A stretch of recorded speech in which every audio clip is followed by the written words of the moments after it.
ஹைடா sugars இன்னைக்கு பார்த்தீங்கன்னா, alpha and omega next part தான்டா பார்க்க போறோம். லாஸ்ட் பார்ட் இதோட முடிச்சிருந்தோன்னா, அந்த 10 வயசு பொண்ணுக்கு வந்து ஒரு ஒமேகா மேல இவங்கள வந்து நம்ம லவ் ஒண்ணா இருந்தோம் அப்படின்னா, இவங்களால நமக்கு பேபிஸ் ஆகுமோ அப்படிங்கிற மாரி ஆசை வந்திருக்கும். அதோட முடிச்சிருந்தேன். வாங்கடா அதுலேருந்தே கன்டினியூ பண்ணலாம்.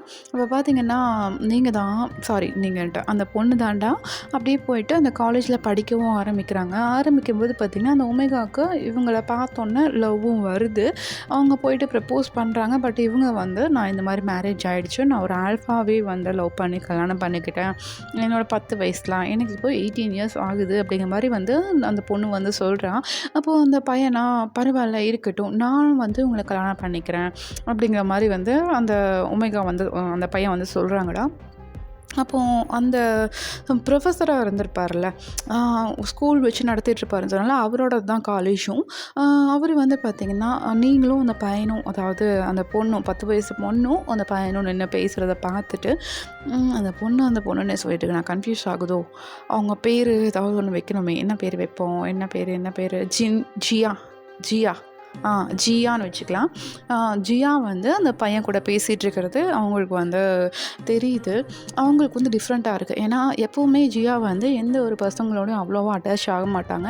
ஒரு தடவை இல்லை 2 தடவை இல்லை பல தடவை ஜியா வந்து அந்த பையன் கூட பேசுகிறது அவங்க வந்து பார்த்துருப்பாங்கடா. ஹஸ்பண்ட் வந்து பார்த்துருப்பாங்க. இப்போ வந்து பார்த்திங்கன்னா, ஜியா கூப்பிட்டு பேசுகிறாங்க. என்ன ஜியா என்ன ஆச்சு, உனக்கு ஏதாவது அந்த பையன் மேலே இன்ட்ரெஸ்ட் இருக்கா, உனக்கு வந்து அந்த பையனை பிடிச்சிருக்கா அப்படிங்கிற மாதிரி கேட்குறாங்க. அப்படிலாம் ஒன்றும் இல்லை. அவங்க வந்து ஒரு ஒமேகா, ஒரு வேளை அவங்க கூட நான் இருந்தேன் அப்படின்னா எனக்கு பேபி வரலாம் இல்லை. ஏன்னா எங்கள் ஜென்ரேஷன் பார்த்திங்கன்னா, நானும் எங்கள் அண்ணா மட்டும்தான் எங்கள் அம்மாவோட ஜென்ரேஷனில், அதாவது எங்கள் முன்னோர்கள் ஜென்ரேஷனில் நாங்கள் 2 பேர் மட்டும்தான் பேலன்ஸ் இருக்கிறது. எங்களால் தான் வந்து அவங்களோட அம்மா அப்பா வந்து திரும்ப பிறப்பாங்க அப்படின்னு சொல்லிட்டு நம்பிட்டுருக்காங்க. இப்போ வந்து அது முடியாதுங்கும்போது, என்னால் குழந்தை பெற்றுக்க முடியாதுங்கும்போது என்னோடய ஜென்ரேஷன் இதோட நின்றும். அதுக்கப்புறம் எங்கள் அண்ணா மட்டும்தான். அவங்க எப்படி வந்து ஒரு கேர்ளை வந்து கல்யாணம் பண்ணிப்பாங்க. எங்கள் அண்ணாவுக்கும் 3 பசங்க தான் அப்படிங்கிற மாதிரி அந்த பொண்ணு வந்து சொல்கிறா, ஜியா வந்து சொல்கிறா. அதுக்கு அவங்க ஹஸ்பண்ட் வந்துட்டு, இல்லை அப்படிலாம் ஒன்றும் தப்பாக நினைக்காது ஜியா, இந்த மாதிரி தப்பான முடிவெல்லாம் எடுக்காத, உனக்கு அவங்கள பிடிச்சிருக்கு அப்படின்னா நான் வந்து விலகி போயிடுறேன், நீ அவங்களே வந்து கல்யாணம் பண்ணிக்கோ, அதை விட்டுட்டு அவங்க பேபிஸ்க்காக மட்டும் நீ அவங்க கூட பழகிறது எனக்கு பிடிக்கல அப்படிங்கிற மாதிரி அவர் ஸ்ட்ரெயிட்டாகவே சொல்லிடுறாரு. அப்போ வந்து ஜியா இருந்துட்டு, சரி ஓகே நான் பண்ணது தப்பு தான், இதுக்கு மேலே வந்து நான் ஏதோ அந்த மாதிரிலாம் வந்து யோசிக்க மாட்டேன் அப்படின்னு சொல்லிட்டு நார்மலாக நான் வந்து ஃப்ரெண்டாக இருக்கேன் அப்படின்னு சொல்லிட்டு சொல்கிறாங்க. அப்போது ஜியாவோட ஹஸ்பண்ட் இருந்துட்டு, இல்லை நீ வந்து ஃப்ரெண்டாக கூட இருக்கக்கூடாது, இந்தமாரி நீ அவன் கூட பேசினாலே வந்து எனக்கு வந்து இது தோணும், நீ ஏதோ அஃபேரில் இருக்க போல இருக்குது அப்படின்னு தான் தோணும், நீ வந்து அந்த பையனை பார்த்தாலும் பேசக்கூடாது, நீ வந்து கம்முன்னு போயிடணும் அப்படிங்கிற மாதிரி வந்து அவர் சொல்கிறாரு. இந்த பக்கம் ஜியாவா சரி ஓகே நான் வந்து இனிமேல் அவாய்ட் பண்ணிக்க ட்ரை பண்ணுறேன் அப்படிங்கிற மாதிரி சொல்கிறா. அவங்க பார்த்தீங்கன்னா நார்மல் லைஃப் அப்படியே கொண்டு போகிறாங்கடா. இப்போ பார்த்தீங்கன்னா ஜியா வந்து ஃபைனல் இயர் ஓகேவா, அவளுக்கு வந்து இப்போ 21 இயர்ஸ் ஆகுது.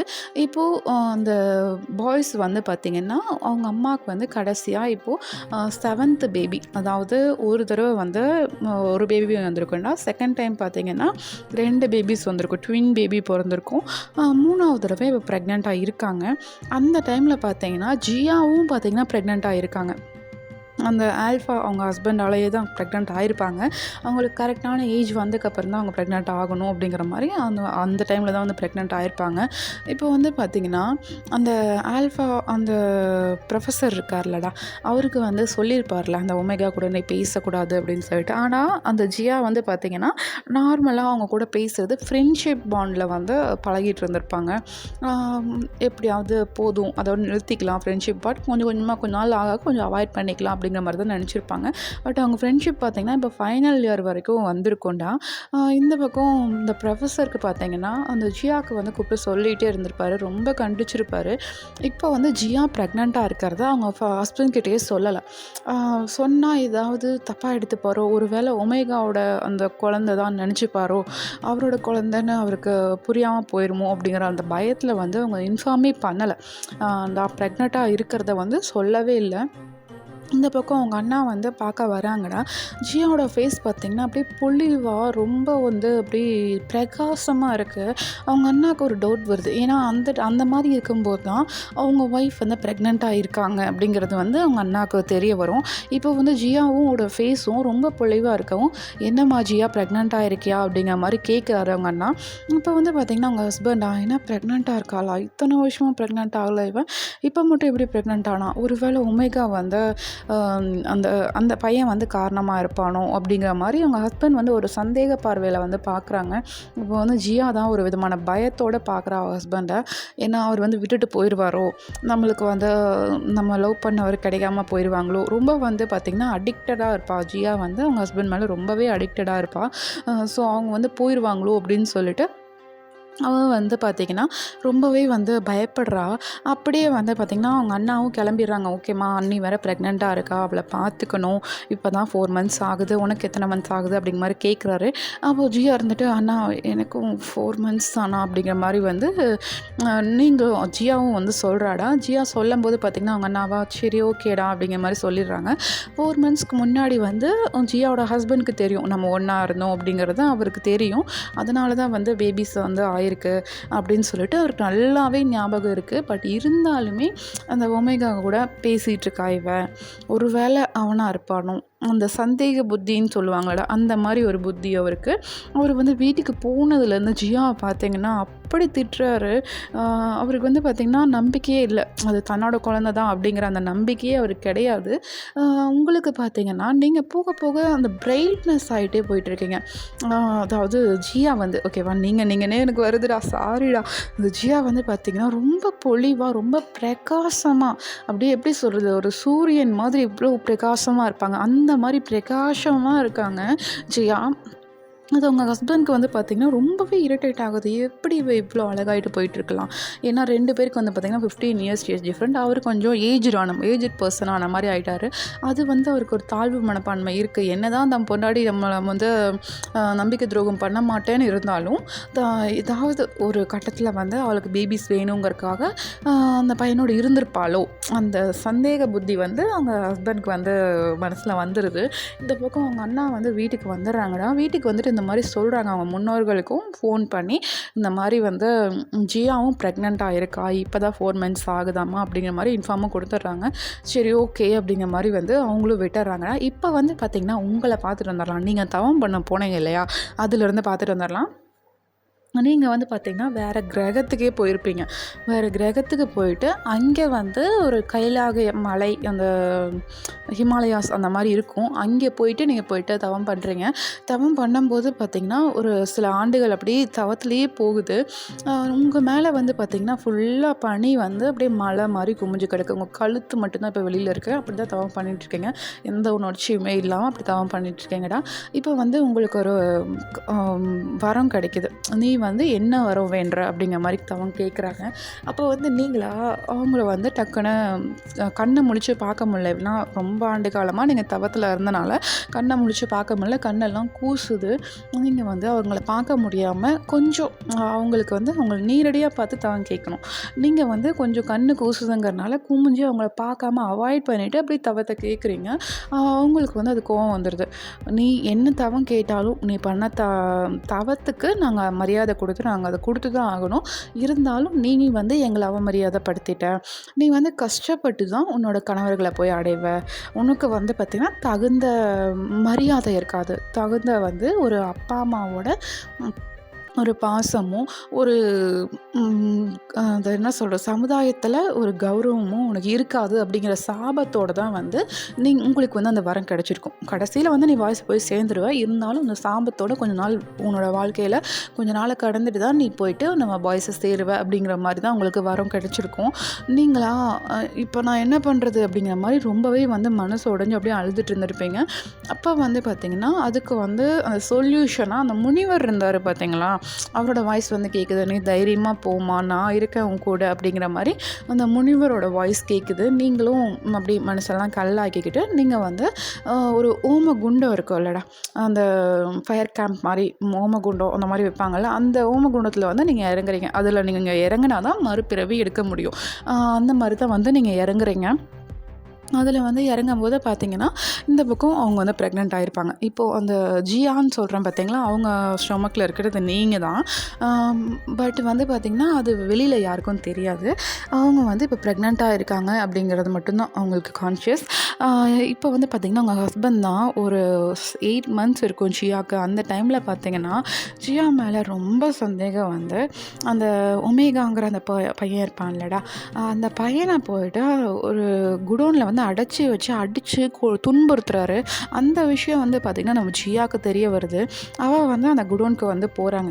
போயிட்டு எதுக்கு நம்ம ஹஸ்பண்ட் வந்து இப்படி பண்ணுறாங்க, இது உங்களோட குழந்தை தான், வேணால் இப்போ வந்து நிறைய ஃபெசிலிட்டிஸ் இருக்குது, அவங்க 2 பேரும் ஹாஸ்பிட்டல் போகலாம், டிஎன்ஏ டெஸ்ட் எடுத்து பார்க்கலாம் அப்படின்னு சொல்லலாம் தான் வந்து அவள் அந்த இடத்துக்கு போயிருப்பாள். ஆனால் அந்த இடத்துக்கு போனப்போ பார்த்திங்கன்னா அவங்க ஹஸ்பண்ட் வந்து சொல்லிட்டுருக்காரு, நீ தானே அந்த குழந்தையோட அப்பா, உண்மையை சொல்லு அப்படிங்கிற மாதிரி சொல்லிட்டு அந்த பையனை போட்டு அந்த அடி அடிக்கிறாரு.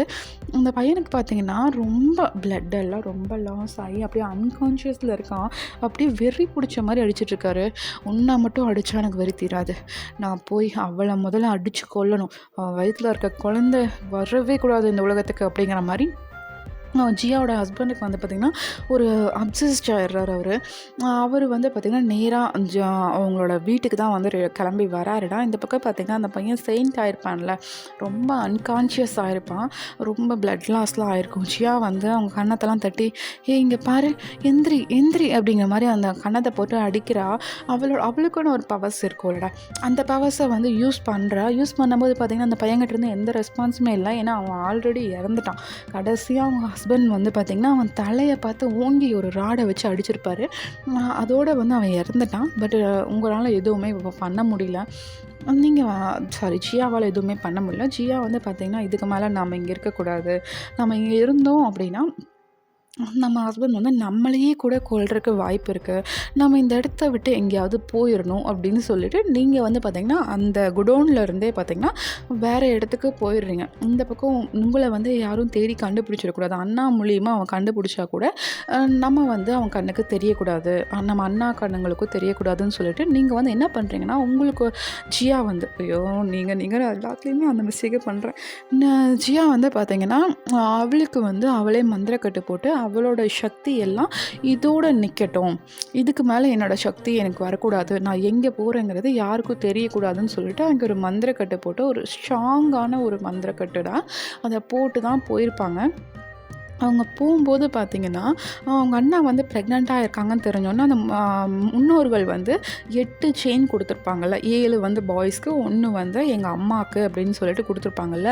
அந்த டாலரை வந்து பார்த்திங்கன்னா ஜியோட கொடுத்துருப்பாங்க. அவங்க குழந்தை பிறந்தோன்னே இந்த டாலரை வந்து குழந்தை கழுத்தில் போட்டுரு அப்படிங்கிற மாதிரி வந்து கொடுத்துருப்பாங்க. அந்த டாலர் மட்டும்தான் இப்போ ஜியா கிட்ட இருக்குது, சரிங்களா. அதை மட்டும் எடுத்துகிட்டு அவங்க வந்து நிறைய மாதம் கர்ப்பிணி, 8 மந்த் ப்ரெக்னெண்ட்டாக இருக்காங்க. அவங்க வந்து வேறு ஒரு ஊருக்கு வந்து போயிடுறாங்க, சரிங்களா. இந்த பக்கம் பார்த்திங்கன்னா அதே டைமில் நம்ம பாய்ஸோட அப்பா அம்மா வந்து ப்ரெக்னெண்ட்டாக இருப்பாங்க, 6th டைம் ப்ரெக்னெண்ட்டாக இருக்காங்கன்னு சொல்லியிருந்தாருல, அவங்கள வந்து பார்த்துட்டு வந்துடலாம்டா. அவங்க வந்து பார்த்திங்கன்னா 8 மந்த்ஸ், அவங்களுக்கும் அதே சேம் 8 மந்த்ஸ் தான் ஆகுது. அப்போ வந்து அவங்களுக்கு வந்து அந்த டோர் ஓப்பன் ஆகுது. அந்த வயசானவங்களாம் இருப்பாங்கள்ல, அவங்க வந்து டோர் ஓப்பன் பண்ணிவிட்டு மற்ற குழந்தைங்கள வந்து பார்க்கலாம் அப்படின்னு சொல்லிட்டு வந்திருப்பாங்க. அவங்களுக்கு வந்து ஏதோ நெருடலாக இருக்குது, ஏதோ தப்பு நடக்குது அப்படிங்கிறது அவங்களுக்கு நெருடலாக இருக்குது. அவங்க வந்து ஜியாவோட அண்ணா கிட்ட சொல்கிறாங்க, என்ன ஆச்சு, ஜியாவை போய் பார்த்தியா அப்படிங்கிற மாதிரி கேட்குறாங்க. அவங்க இருந்துட்டு, இல்லை அவளை பார்த்துட்டு வந்து இப்போ 4 மந்த்ஸ் ஆச்சு, நான் இனிமேல் தான் போய் பார்க்கணும் அப்படிங்கிற மாதிரி சொல்கிறாங்க. ஜியாவை வந்து இங்கே கூட்டிகிட்டு வந்து வச்சுக்கோ, 2 பேபிஸும் ஒன்றாவே பிறக்கட்டும், பார்த்துக்கலாம் அப்படிங்கிற மாதிரி வந்து அவங்க சொல்கிறாங்க. இல்லை, நான் ஜியா கிட்ட வந்து அந்த செயினை கொடுத்துருக்கேன், நீங்கள் கொடுத்த செயினை கொடுத்துருக்கேன், அதனால் ஒன்றும் பயப்பட வேண்டாம், அது ஜியா எப்படியும் வந்து அந்த குழந்தைய பெற்று எடுத்துகிட்டு இங்கே தான் வருவா அப்படிங்கிற மாதிரி அவங்க அண்ணாவும் சொல்லிடுறாரு. இந்த பக்கம் அவங்களா சரி ஓகே பார்த்துக்கலாம் அப்படிங்கிற மாதிரி வந்து நினச்சிட்ருக்காங்கன்னா, அப்போ வந்து பார்த்திங்கன்னா அந்த 10 மெம்பர்ஸ் இருப்பாங்கள, அவங்கள ஒருத்தருக்கு மட்டும் ஏதோ வந்து தப்பாக நடக்க போகுது, அதாவது எதிர்காலத்துக்கு அணைக்கிற அந்த சக்தி இருக்கும், அந்த இது ஏதோ வந்து தப்பாக நடக்க போகுதுங்கிறது அவங்களுக்கு நல்லாவே தெரியுது. அப்போ பார்த்திங்கன்னா இந்த பக்கம் ஜியா வந்து போயிருப்பாங்கல்ல, அவங்களோட சக்தி எல்லாம் அங்கேயே விட்டுட்டு, அவங்க ஹஸ்பண்ட் வந்து அவங்க வீட்டுக்கு போயிருப்பாங்க பார்த்தீங்களா, அங்கே போய் பார்க்குறாங்க, அங்கே ஜியா இல்ல. "ஜியா, ஜியா எங்கே இருக்க?" அப்படிங்கிற மாரி வந்து அவர் வீடு ஃபுல்லா தேடுறாரு, எங்கேயுமே கிடைக்கல. அவங்க வந்து பார்த்தீங்கன்னா, முன்னாடி அந்த சோஃபாலாம் போட்டிருப்பாங்கல்ல, அங்கே வந்து ஒரு ரிப்போர்ட் கார்டு வச்சுருக்காங்க. அவங்க வந்து அவங்க ஹஸ்பண்ட் சொல்லியும் கேட்காம, அவங்க ஹஸ்பண்டுக்கும் அந்த குழந்தைக்கும் டிஎன்ஏ டெஸ்ட் எடுத்திருப்பாங்க. அந்த ரிப்போர்ட் கார்டு அங்கே இருக்குது. இந்த குழந்தை இவரோடது தான் அப்படின்னு சொல்லிட்டு அங்கே ரிப்போர்ட் கார்டு இருக்குது. அதை வந்து அவங்க ஹஸ்பண்ட் எடுத்து பார்த்துட்டு, ஐயோ நான் தான் அவசரப்பட்டுட்டேனா, ஜியா ஜியா எங்கே இருக்கு ஜியா, சாரி ஜியா, நான் ஏதோ புத்திக்கிட்டு போய் இப்படி பண்ணிட்டேன், எனக்கு மண்டை முழுதான் குழம்பி போச்சு, ஐயோ நான் இப்போ என்ன பண்ணுவேன் அப்படிங்கிற மாதிரி அவர் வந்து அந்த ரிப்போர்ட் கார்டையே கையில் வச்சு அந்த அழுகுறாரு. அந்த கண் கட்ட பிறகு சூரிய நமஸ்காரம்னு சொல்லுவாங்கடா, அந்த மாதிரி தான் அவர் பண்ணிகிட்ருக்காரு. அவர் வந்து அழுதுட்டு இருக்கும்போது தான் உங்கள் அண்ணா கரெக்டாக அந்த வீட்டுக்குள்ளே வராரு. அந்த வயசானவங்களெல்லாம் கூப்பிட்டு, சரி வாங்க ஜியா போய் பார்த்துட்டு வரலாம் அப்படின்னு சொல்லிட்டு தான் வராங்க. வரும்போது பார்த்திங்கன்னா, இவர் அந்த கையில் போட்டோ வச்சுட்டு அழுதுட்டுருக்காரு. அவங்க வந்துட்டு, ஏன்ப்பா என்ன ஆச்சு, ஜியா எங்கே அப்படிங்கிற மாதிரி கேட்குறாங்க. ஜியா எங்கே போனான்னு தெரில, நான் தான் தப்பு பண்ணிட்டேன், நான் தான் அவளை சந்தேகப்பட்டுட்டேன், அதான் அவள் போயிட்டான், என்னை விட்டுட்டு போயிட்டா அப்படிங்கிற மாதிரி சொல்கிறாங்க. இவங்களுக்கெல்லாம் ஷாக்காக இருக்குது, என்ன பண்ண அப்படிங்கிற மாதிரி கேட்குறாங்க. அவங்க கேட்கும்போது பார்த்திங்கன்னா, அவங்க அந்த ரிப்போர்ட்டை காமிச்சு, இந்த மாதிரி ஒமேகா அந்த பையனோட பழகிட்டு இருந்தா, ஒருவேளை அந்த குழந்தை அந்த ஒமேகாவை தான் இருக்குமோன்னு நினச்சி நான் ரொம்ப சந்தேகப்பட்டு அந்த பையனை போட்டு அடித்து கொன்னுட்டேன். கடைசியாக நான் அவனை வந்து குடோனில் அடித்து கொன்னுட்டு தான் வந்தேன் அப்படிங்கிற மாதிரி வந்து அந்த பையன் சொல்கிறான். அதாவது ஜியாவோட ஹஸ்பண்ட் வந்து சொல்கிறாங்க. அவங்களுக்குலாம் அவ்வளோ கோவம் வருது. எங்களோட வம்சாவளியில் யாரும் அப்படி தப்பாக போனதுக்கு வாய்ப்பே இல்லை. நீ என்ன நினச்சிட்டு அந்த தப்பான எண்ணத்தை மனசில் முதல்ல வரவிட்ட அப்படின்னு சொல்லிட்டு அவங்க வந்து அந்த ஜியாவோட ஹஸ்பண்டை வந்து அடிக்கிறாங்க. சரியா, அடிக்கும்போது பார்த்திங்கன்னா, அவருக்கு நல்லாவே அடிபட்டுருதுடா. செயலிழந்துருது. அதாவது உடம்பு வந்து எந்த ஒரு உணர்ச்சியும் இல்லாத மாதிரி செயலிழந்துருது. கழுத்துக்கு மேலே மட்டும்தான் உணர்ச்சி இருக்குது. தலை மட்டும்தான் யூஸ் ஆகும். உடம்பெல்லாம் அப்படியே உணர்ச்சி இழந்து போய் அப்படியே விழுகிறாரு கீழே. அப்போது ஜியாவோட அண்ணா தான் அதை பார்த்துட்டு, என்ன இப்படி பண்ணிட்டீங்க அப்படிங்கிற மாதிரி கேட்குறாங்க. அவன் என்ன பண்ணி வச்சுருக்கான், நம்மளோட வம்சாவளியில் வந்தவங்க யாராவது அப்படி தப்பாக நடந்திருக்காங்களா? அவங்களுக்கு பிடிக்கலை அப்படின்னா சொல்லிவிட்டு நகர்ந்து போகிறவங்க தான் நம்ம ஆளுங்க. இவங்களெல்லாம் எப்படி, ஐயோ இவனை போய் எப்படி ஜியா லவ் பண்ணான் அப்படிங்கிற மாதிரி அந்த கேர்ள்ஸ்லாம் வந்திருப்பாங்கள்ல, வயசானவங்க லேடிஸ்லாம் வந்திருப்பாங்களேடா, அவங்க வந்து இப்படி கோவப்பட்டுட்டு அவங்க பார்த்திங்கன்னா, அந்த பர்சனை கொன்னுடலாம், இதுக்கு மேலே என் உயிரோடு இருந்த ஒன்றும் பிரச்சனை இல்லை, பிரயோஜனமே கிடையாது, நம்ம ஜியாவையே வந்து வீட்டை விட்டு அவளாக போகிறதுக்கு வந்து பழி பண்ணியிருக்கான், அவளை எங்கேன்னு போய் தேடுவோம், அவளுக்கு வந்து பவர் இருக்குது, ஒரு பவர்லேருந்து இன்னொரு பர்சனாக மாயமாக மறைய வைக்கிற பவர் இருக்குது, அந்த பவரை வச்சு அவள் எங்கேயாவது போயிட்டா அப்படின்னு நம்மளால் கண்டுபிடிக்க முடியாது, அவளோட குழந்தையாக வந்து தான் அவள் ப்ரெக்னெண்ட்டாக இருக்காளடா, அவளோட குழந்தை வந்து நான் தான் ஜியாவோட குழந்தைன்னு சொன்னால் தான் நமக்குலாம் தெரியும், அது வரைக்கும் நமக்கு தெரியாது அப்படிங்கிற மாதிரி அவங்களாம் ரொம்பவே கோவப்படுறாங்க. அவனா என்னை மன்னிச்சிருங்கன்னு ரொம்ப பெட் பண்ணி கேட்குறாங்கடா. இவங்களுக்குலாம் வந்து பார்த்திங்கன்னா கோவம் தாங்கலை. எப்படி வந்து எங்களோட வம்சாவளியை நீ இப்படி வந்து பேசலாம் அப்படின்னு சொல்லிட்டு அவங்க வந்து என்ன பண்ணுறாங்கன்னா, அந்த பர்சனை வந்து கொன்னுடுறாங்க. அவங்க தலையை தனியாக வெட்டி போட்டு அவங்கள வந்து கொன்னுடுறாங்க. அவங்க அந்த பர்சன் அங்கேயே இறந்துடுறாருடா. இந்த பக்கம் பார்த்திங்கன்னா, ஜியாவுக்கு அதெல்லாம் தெரியாது, தான் புருஷன் வந்து இறந்ததெல்லாம் தெரியாது. அவங்க வந்து ப்ரெக்னெண்ட்டாகவே இன்னொரு தீவுக்கு போயிட்டு அங்கே வந்து வாழ ஆரம்பிக்கிறாங்க. அங்கே வந்து ஒரு நடக்குதுடா. அதாவது எப்படி சொல்கிறது, இப்போது எப்படி இருக்கும், ஒரு தீவில் எல்லாம் பார்த்திங்கன்னா அந்த கேம்பிங் போகிற இடத்துல ஹோட்டல்ஸ் மாதிரிலாம் கட்டி அந்த பீச் ஹவுஸு அந்த மாதிரிலாம் வச்சு நடத்திட்டு இருப்பாங்கள்ல, அந்த மாதிரி ஒரு டவுனுக்கு வந்து ஜியா வந்து போகிறாங்க. அங்கே போயிட்டு பார்த்திங்கன்னா அவங்க வந்து வேலை செஞ்சிட்ருக்காங்கடா. அந்த ப்ரெக்னெண்ட்டாக இருக்கனால அந்த வயசானவங்க தான் அந்த இதை கேம்பெயினை வச்சு நடத்திட்டு இருப்பாங்க. அதை வந்து பார்த்திங்கன்னா இப்போ ஜியாவோட அம்மாக்கே கொடுத்துட்றாங்க. நீயே வந்து நடத்து, நீயே வந்து நல்லா கொண்டு போகிற, நீயே வந்து நடத்து, இதுக்கு மேலே நீ தான் பார்த்துக்கணும் அப்படிங்கிற மாதிரி அவங்க வந்து கொடுத்துட்றாங்க. ஒரு 1 மந்த்லேயே வந்து கொடுத்துட்றாங்க. சரியா, அவங்க வந்து கொடுத்துட்டு அவங்க வந்து நாங்கள் வேர்ல்டு டூர் மாதிரி போயிட்டு வரோம், நீ வந்து பார்த்துக்கோ அப்படிங்கிற மாதிரி சொல்லிவிட்டு அவங்க வந்து வேர்ல்டு டூர் போயிடுறாங்க. இந்த பக்கம் ஜியாவோட அம்மா தான் அவங்க அந்த ஹோட்டல்லையும் பார்த்துட்டு அவங்களையும் பார்த்துக்கிட்டு அந்த ஹோட்டல்லே தான் இருக்காங்க. இப்போ வந்து பார்த்திங்கன்னா அவங்களுக்கு டெலிவரி பெயின் வருதுடா. டெலிவரி ஆகும்போது பார்த்திங்கன்னா அவங்களுக்கு வந்து கேர்ள் பேபி பிறக்கும்போது அங்கே இருக்க ஸ்டாஃப் தான் வந்து அவங்களுக்கு டெலிவரியெல்லாம் பார்த்துருப்பாங்க. அந்த கேர்ள் பேபி பிறக்கும்போது பார்த்திங்கன்னா அவ்வளோ ஒரு பிரகாசமாக அந்த பேபி பார்த்தாலே வந்து பார்த்திங்கன்னா எல்லாருக்கும் எல்லாருக்கும் அட்ராக்ட் ஆகும். அவ்வளோ ஒரு ஷைனி ஃபேஸோட அவ்வளோ அழகாக ப்ரிட்டியாக அப்படி வந்து அந்த கேர்ள் பேபி பர்ன் ஆகுது. இவங்க ஜியாக்கெல்லாம் பார்த்திங்கன்னா ஒரே ஆச்சரியம், எனக்கு இப்படி ஒரு குழந்தையா, ஐயோ செம்ம அழகாக இருக்காளே அப்படிங்கிற மாதிரி அவங்க வந்து பார்த்துட்ருக்காங்க. இந்த பக்கம் பார்த்திங்கன்னா நம்ம 7th பாய் ப்ரெக்னெண்ட்டாக இருந்திருப்பாங்கல்ல, அந்த பேபி வந்து அவங்களுக்கும் பர்த் ஆகுது. 2 பேரும் ஒரே நாளில் பேபி பர்த் ஆகுது. ஜேகேவும் நீங்களும் பிறந்தது ஒரே டேட்டில், ஓகேவா? ஒரே டேட்டில் பர்த் ஆகுறீங்க. இந்த பக்கம் அவங்க வந்து அந்த வயசானவங்களாக இருப்பாங்கல்ல, எங்கள் அப்பாங்க எல்லோரும் வந்துட்டாங்க, எங்கள் அம்மாவும் கண்டிப்பாக வரக்கூடிய நேரம் தான், ஜியாவுக்கு என்ன குழந்தை பிறந்திருக்குமா இல்லையான்னு தெரியலையே அப்படிங்கிற மாதிரி அந்த வயசானவங்களாம் வந்து பேசிகிட்டு இருக்காங்கடா. இந்த பக்கம் அவங்க அண்ணாவும் பிறந்திருக்கக்கூடிய டைம் தான், எப்படின்னு தெரிலையே, என்னாச்சுன்னு தெரிலையே அப்படிங்கிற மாதிரி அவங்க வந்து சொல்லிகிட்டு இருக்காங்கடா. இப்போ வந்து பார்த்திங்கன்னா நம்ம ஜேகேயோட கழுத்தில் அந்த டாலரை போடுறாங்க, அதே மாதிரி ஷைன் ஆகுது. அவங்க எல்லோரும் ஓகே அப்படிங்கிற மாதிரி அவங்கள வந்து நம்ம பாய்ஸை முதல்ல நல்லபடியாக வளர்ந்து கொண்டு வரலாம், வளர்ந்து வந்து இவங்க என்ன முடிவு பண்ணுறாங்களோ அதே வந்து நடக்கட்டும் அப்படிங்கிற மாதிரி அந்த வயசானவங்களாம் பேசிடுறாங்க. அப்போ வந்து பார்த்திங்கன்னா நம்ம ஜின்னு தான் ஓடி வந்துட்டு, இங்கே காமிங்க, எனக்கு தம்பி வந்துட்டானா அப்படிங்கிற மாதிரி நம்ம ஜின்னு ஓடி வந்து அப்படியே பார்க்குறாருடா. அது ஒரு பாய் பேபி. ஐயோ செம்ம க்யூட்டாக இருக்கான் அப்படின்னு சொல்லிட்டு நம்ம சுகாவும் வந்து அப்படியே கொஞ்சுறாரு. மற்ற பாய்ஸ் எல்லாருமே வந்து அப்படியே நடந்து வராங்கடா. வீமின் தான் வந்து தவழ்ந்து வராங்க. அவங்க 2 பேர் தான் இப்போ 1 இயர் பேபி, அவங்க 2 பேர் தான் ட்வின்ஸாக இருப்பாங்க. அவங்க 2 பேரும் வந்து பார்த்திங்கன்னா அப்படியே தவழ்ந்து வந்துட்டு அந்த பேபி எப்படி தொட்டு தொட்டு பார்க்குறாங்க. எல்லாருக்கும் வந்து பார்த்திங்கன்னா அந்த பேபி ரொம்பவே பிடிச்சிருக்கு. இப்போது அந்த வயசானவங்க தான், எல்லாருக்கும் அவங்களுக்கு உண்டான சக்தி அவங்க பிறந்ததுலேருந்தே இருக்கும். எங்களுக்கு தெரியல, ஒரு வேளை நாங்கள் எங்களோட சக்திகளை உபயோகப்படுத்தி அவங்க கூட சண்டை போட்டால் தான் தெரியுமோ என்னமோ அப்படிங்கிற மாதிரி அந்த வயசானவங்க சொல்கிறாங்க.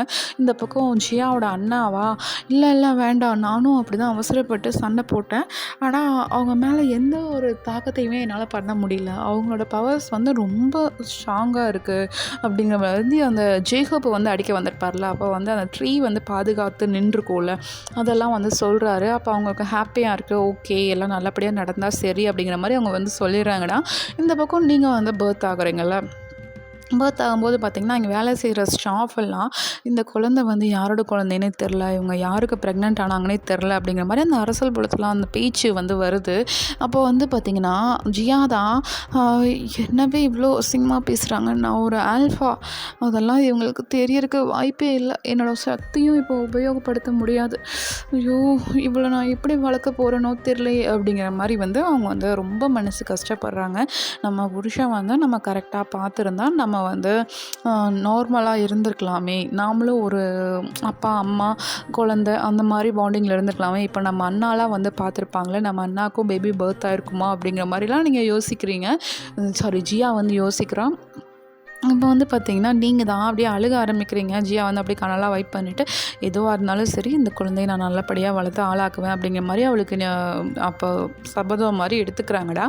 அப்போ வந்து பார்த்திங்கன்னா அவங்களுக்கு ஞாபகம் வருது, அவங்க அண்ணா வந்து சொன்னாங்கல்ல, அந்த பென்டென்ட், அந்த டாலர் செயினோட அந்த டாலர் வந்து அவங்க எடுத்து அப்படியே அந்த குழந்தை காலத்தில் போடுறாங்க பாருங்கள், அது அப்படியே எப்படி சொல்கிறது, அவ்வளோ பிரகாசமாக இருக்குது.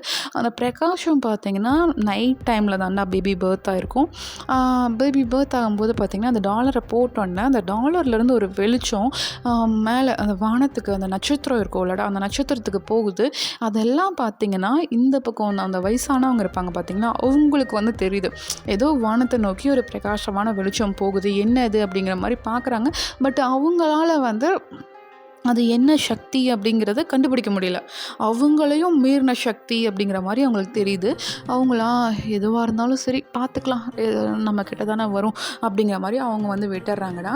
இப்போ வந்து பார்த்திங்கன்னா அவங்க அம்மா பேரை வளர்த்துறாங்க. பட் அங்கே இருக்கவங்களாம் அவங்கள வந்து கேலி பேசுவாங்க, எப்படின்னா அப்பா பேர் தெரியாத பொண்ணு அந்த மாதிரி வந்து உங்களை ரொம்பவே வந்து டீஸ் பண்ணுவாங்க. அவங்க அம்மா வந்து நார்மலாக குழந்தைங்களை எப்படி வளர்த்துவாங்களோ அந்த மாதிரி தான் வளர்த்துறாங்க. உங்களுக்கு என்ன சக்தி இருக்குங்கிறத உங்கள் அம்மாவுக்கும் தெரியாது, அங்கே இருக்கவங்களுக்கும் தெரியாது, சரியா? அவங்க அம்மா வந்து அவங்களோட சக்தியை அந்த பர்சனை வந்து கொன்னார்ல, அவங்க அப்பா வந்து கொன்னார் பார்த்தீங்களா, அந்த பர்சனோடய அப்படியே விட்டுட்டு போயிருப்பாங்க. நம்ம பாய்ஸும் பார்த்திங்கன்னா நம்ம பாய்ஸோட அப்பா இருப்பார்ல, அவரும் வந்து பார்த்துருப்பாரு, அங்கேயே வந்து உங்கள் சக்தி முடிஞ்சிருக்கும், ஒருவேளை அவளை தன்னைத்தானே வந்து இங்கேயே அழிச்சுக்கிட்டாலோ அப்படின்னு நினச்சிருப்பாங்க. உங்கள் முன்னோர்களும் அப்படி தானே நினச்சிட்டு போயிருப்பாங்க. சரி அவளும் இறந்துட்டா போல இருக்குது, நம்ம ஜென்ரேஷன் இதோட முடிஞ்சு, நம்ம அம்மா வந்து எப்படி வரப்போகிறாங்கன்னு தெரில, பார்ப்போம் அப்படிங்கிற மாதிரி அவங்களும் வந்து வெயிட் பண்ணிட்டு இருந்திருப்பாங்கடா. இந்த பக்கம் உங்கள் அம்மா வந்து அப்படியே அங்கே இருக்க ஸ்கூல்லே தான் சேர்த்துருப்பாங்க. எந்த ஒரு பவரும் இல்லாமல், எந்த ஒரு அந்த ஆல்ஃபா ஒமேகா அந்த இதுவே, அதாவது அந்த மைண்ட் செட்டப்பே உங்கள் காதில் கூட கேட்காத அளவுக்கு உங்கள் அம்மா வந்து உங்களை வளர்த்துறாங்க. எல்லோரும் பார்த்தீங்கன்னா உங்களை வந்து அப்பன் பேர் தெரியாதவ அப்படின்னு சொல்லிட்டு ஒதுக்கி வச்சே வளர்த்துவாங்க. ஸ்கூல்லேயும் பார்த்தீங்கன்னா எந்த ஒரு ஃப்ரெண்ட்ஸும் கிடையாது. உங்களை வந்து ரொம்ப புல்லி பண்ணுவாங்க. கேட்டால் உங்கள் அப்பா யாருன்னு உனக்கு தெரியுமா, உங்கள் அப்பா பேர் தெரியுமா உனக்கு அப்படிங்கிற மாதிரி சொல்லி உங்களை ரொம்ப டீஸ் பண்ணுவாங்க.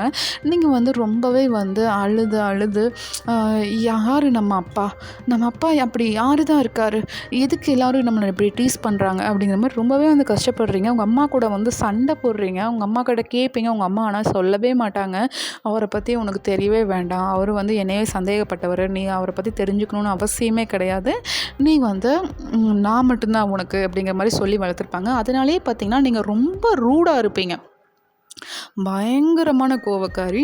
எதுக்கு எடுத்தாலும் எடுத்தறிஞ்சு பேசுகிறதுல பெரிய ஆள் நீங்கள்.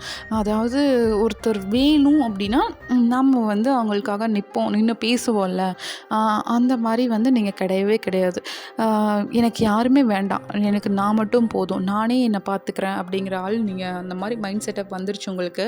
நீங்களா அப்படி தான் உங்கள் அம்மாவை முதல்கொண்டு அப்படி தான் பேசுவீங்க. நீ இருந்தால் இரு, இல்லைனா போ, எனக்கு இந்த ஹோட்டலில் இருக்க இந்த ஹோட்டலில் பார்த்துட்டு நான் இங்கேயே இருந்துக்கிறேன், நீ உனக்கு அவசியம்னா என் கூட இருமா, இல்லைனா நீ பாட்டு கிளம்பிப்போ அப்படிங்கிற மாதிரி உங்கள் அம்மாவே எடுத்து தான் பேசுவீங்க.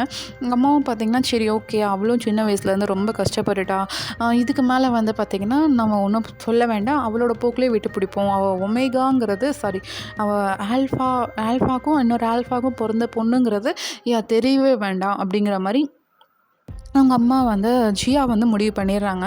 அவங்க வந்து எதுவுமே சொல்ல மாட்டாங்க, ரொம்ப மௌனமாக தான் இருப்பாங்க. அவங்க கூட பேச்சுவார்த்தை கூட கிடையாது. இப்படியே தான் உங்களுக்கு வந்து இப்போது 18 இயர்ஸ் ஆகுதுன்னா, 18 இயர்ஸ் ஆகும்போது பார்த்திங்கன்னா நல்லா படுத்து தூங்கிட்டு இருக்கீங்க. அந்த நிலவோட வெளிச்சம் வந்து உங்கள் ரூமில் வந்து அப்படியே படுது, உங்கள் மேலே படும்போது உங்களுக்குள்ளே இருந்து ஏதோ ஒரு சக்தி வெளிப்படுது, உங்களுக்கு நல்லா தெரியுது. உங்களுக்கு அப்படியே உடம்புலாம் தகுந்த எரிய ஆரம்பிக்குது. நீங்களாம் என்ன எரியுது அப்படிங்கிற மாதிரி நீங்கள் கேண்டெல்லாம் அப்படியே போட்டு தொடச்சி விடுறீங்க. அப்படியே போய்ட்டு தண்ணிக்குள்ளே குதிச்சிடுறீங்க. அப்படியே அந்த தண்ணியோட சூட்டில் வந்து உங்களோட அந்த எரியிற அந்த உடம்பு ஹீட் ஆகுதுல்ல, அதில் வந்து அப்படியே குறையுது. நீங்கள் அப்படியே அவ்வா இப்போ தான் நல்லாயிருக்கு, ஆனால் எப்படி என்னோடய உடம்பு எரிய ஆரம்பிச்சிது அப்படிங்கிற மாதிரி நீங்கள் வந்து அப்படியே பார்த்துட்ருக்கீங்க. உங்கள் ஹேண்ட்ஸ் எல்லாம் அப்படியே பார்க்குறீங்க, எங்கேயுமே அந்த நெருப்பு பட்ட அந்த தழும்பு இருக்கும் பார்த்திங்களா, அந்த மாதிரி எதுவுமே இல்லை. ஏன்னா நெருப்பு எரிஞ்சிருந்தால் நம்ம மேலே ஏதாவது காயமாயிருக்கணும், அந்த மாதிரி எதுவுமே இல்லையே, எப்படி அப்படிங்கிற மாதிரி நீங்கள் வந்து ஆச்சரியமாக பார்த்துட்ருக்கீங்கடா. உங்கள் அம்மா வந்து பார்த்திங்கன்னா நல்லா தூங்கிட்டு இருப்பாங்க. நீங்கள் ட்ரெஸ் எல்லாம் எடுத்து மாற்றிட்டு போய் பார்க்குறீங்க, உங்கள் அம்மாவிட்ட போய்ட்டு கேட்கலாம் அப்படிங்கிற மாதிரி போகிறீங்க. உங்கள் அம்மா நல்லா தூங்கிட்டு இருக்காங்க. இங்கே வந்து கேட்கல, கம்முன்னு வந்துட்டு அப்படியே படுத்துக்கிறீங்க. அவங்க ஜன்னல்லாம் சாத்தி விட்டுட்டு அப்படியே படுத்துக்கிறீங்கடா. இந்த பக்கம் பாய்ஸ்க்கும் பார்த்திங்கன்னா அந்த பௌர்ணமி நிலவு வரும்போது அவங்களோட சக்தி வந்து பெருசாகும், அதாவது முழு சக்தி வந்து கிடைக்கும். அப்போ வந்து பார்த்திங்கன்னா அந்த வயசானவங்களாக இருப்பாங்கள்ல, அவங்க வந்து அன்னைக்கு வந்து நம்ம பாய்ஸோட சண்டை போடலாம். அவங்களுக்கு ஜின்னுக்கெலாம் பார்த்திங்கன்னா 18 இயர்ஸ் அவர் வந்து 21 இயர்ஸ்க்கு கிராஸ் ஆகிருக்கும். ஸோ அப்படியே வந்து அவங்க கூட சண்டை போடலாம். அவங்களோட அம்மா வந்து எங்கே இருக்காங்கன்னு தெரிஞ்சுக்கிறதுக்கு அவங்களுக்கு நம்ம ஒரு வழி காட்டலாம் அப்படிங்கிற மாதிரி அவங்க வந்து சண்டை போடலாம் அப்படின்னு சொல்லிட்டு அந்த டேட்டை வந்து ஃபிக்ஸ் பண்ணிடுவாங்க. அவங்க மேலே அந்த நிலா பட்டுது பார்த்திங்களா, அந்த டேட்டை அன்றைக்கி நைட்டு வந்து பார்த்திங்கன்னா நம்ம பாய்ஸுக்கும் அவங்க முன்னோர்களுக்கும் சண்டை வருது. சண்டை வரும்போது பார்த்திங்கன்னா நம்ம பாய்ஸ் வந்து ஒருத்தவங்க வந்து, அதாவது இப்போ ஜின்னோட பையனாக வந்து பிறந்திருப்பாங்கள்ல முன் ஜென்மத்தில், அவங்க வந்து சண்டை போடுறாங்க அந்த மாதிரி. ஓகேவா, ஷிவாவோட குழந்தைங்க 3 பேர் வந்து சண்டை போடுறாங்க. அப்படி சண்டை போடும்போது என்ன ஆகுதுன்னா, நம்ம பாய்ஸ் வந்து அவங்க வயசானவங்களை வந்து கொன்னுடுறாங்க. அதாவது அவங்க தோக்கடிச்சாங்க அப்படின்னா அவங்க இறந்துருவாங்க. ஓகேவா, அவங்க வந்து தோக்கடிக்கிறாங்க. 1 by 1 அப்படியே அவங்க சாகுறாங்க. இந்த பக்கம் பாய்ஸ்க்கெலாம் ஷாக் ஆகுது, என்ன நம்ம தாத்தா பாட்டியை நாமளே கொன்னுட்டோமா அப்படிங்கிற மாதிரி ஷாக் ஆகுது. அப்போ வந்து ஜியாவோட அண்ணா இருப்பாங்களடா, அவங்க வந்து சொல்கிறாங்க, இல்லைப்பா அவங்களோட சாபம் முடிஞ்சது, அவங்க 1000 ஆண்டு காலமாக உயிரோடு இருந்துட்டு இருந்தாங்க, உங்களால் அவங்களுக்கு சாப விமோசனம் முடிஞ்சிருச்சு, இதுக்கு மேலே வந்து அவங்க இந்த உலகத்தில் இருக்கணும்னு அவசியம் கிடையாது, அவங்க போயிட்டு ரெஸ்ட் எடுக்கட்டும். அவங்க வந்து பிறந்து அந்த வெளிச்சமாக இருக்கும்போதே பார்த்திங்கன்னா அந்த கேலக்சியை விட்டே வெளியே போயிட்டு உள்ளே வந்தனால அவங்களுக்கு இந்த சாபம் இவ்வளோ ஆண்டு காலம் அவங்க உயிரோடு இருந்து அவங்களோட பவரை வந்து யார் தோக்கடிக்கிறாங்களோ அவங்க தான் அப்போ தான் வந்து அவங்க சாவாங்க. அதுதான் வந்து அவங்களுக்கு கொடுத்த சாபம். அதனால தான் இப்போ வந்து அவங்க வந்து இறக்குறாங்க. நீங்கள் ஒன்றும் பயந்துக்காதீங்க அப்படிங்கிற மாதிரி அவங்க அப்பா வந்து பாய்ஸோட அப்பா வந்து பாய்ஸ் கிட்ட சொல்லி அவங்களெல்லாம் சமாதானப்படுத்துகிறாங்கடா. அவங்களாம் சரி ஓகே அப்படிங்கிற மாதிரி அவங்க வந்து பார்த்திங்கன்னா இப்போ இருக்க நம்ம காலகட்டத்தில் ஒரு கம்பெனி வச்சு ரன் பண்ணுறாங்க. சரியா, படிச்செல்லாம் முடிச்சுட்டு ஒரு கம்பெனி வச்சு ரன் பண்ணுறாங்க. இந்த பக்கம் நீங்கள் பார்த்திங்கன்னா படித்து முடிச்சு அந்த இதை அதாவது ஒரு தீவில் வந்து ஒரு ஹோட்டல் வச்சு நடத்திட்டு இருக்கீங்கன்னு வைங்களேன். பார் செட்டப்போட ஒரு ஹோட்டல் வச்சு நடத்திட்டு இருக்கீங்கடா. இப்படியே தான் டேஸு ஸ்கிப் ஆகுதுடா. ஓகேடா, நான் இதோட முடிக்கிறேன். நாளைக்கு நெக்ஸ்ட் பார்ட் போடுறேன். லாஸ்ட் வரைக்கும் பார்த்ததுக்கு ரொம்ப ரொம்ப தேங்க்ஸ். அப்புறம் வந்து கொஞ்சம் எனக்கு டைம் கொடுப்பீங்களான்னு சொல்லுங்கடா. அதை நான் கேட்கறதுக்காக தான் சீக்கிரமாகவே முடித்தேன். எனக்கு வந்து கொஞ்சம் டைம் தேவைப்படுதுடா. ரெக்கார்ட் பண்ண முடியலை. ஆக்சுவலாக அதுதான் ரீசன். ஒரு 1 வீக் எனக்கு டைம் தர முடியுமா? யாரும் கோச்சிக்காதீங்க. என்னடா அக்கா திடீர்னு 1 வீக் டைம் கேட்குறேன். பொங்கல் முடிகிற வரைக்கும்டா. ஏன்னா இந்த மாதிரி வீடு அந்த இதெல்லாம் சொல்கிறாங்கல்ல, அந்த சடங்கெல்லாம் வந்து பண்ணுமாமா. அதனால் கொஞ்சம் ரிலேட்டிவ்ஸ்லாம் கூப்பிட்டே இருக்காங்கடா. அவங்கள போயிட்டு பார்த்துட்டு அட்டெண்டன்ஸ் போட்டு வந்துடுறோம். கொஞ்சம் டைம் கொடுங்கடா ப்ளீஸ். ஓகேவா, லாஸ்ட் வரைக்கும் பார்த்ததுக்கு ரொம்ப தேங்க்ஸ். ஓகேவா, பை பாய், see you. நாளைக்கு பார்ப்போம். நாளைக்கு தெரில, டைம் இருந்தால் ரெக்கார்ட் பண்ணி போடுறேன். இல்லைன்னா கோச்சிக்காதீங்க. சரியா, பை பாய்.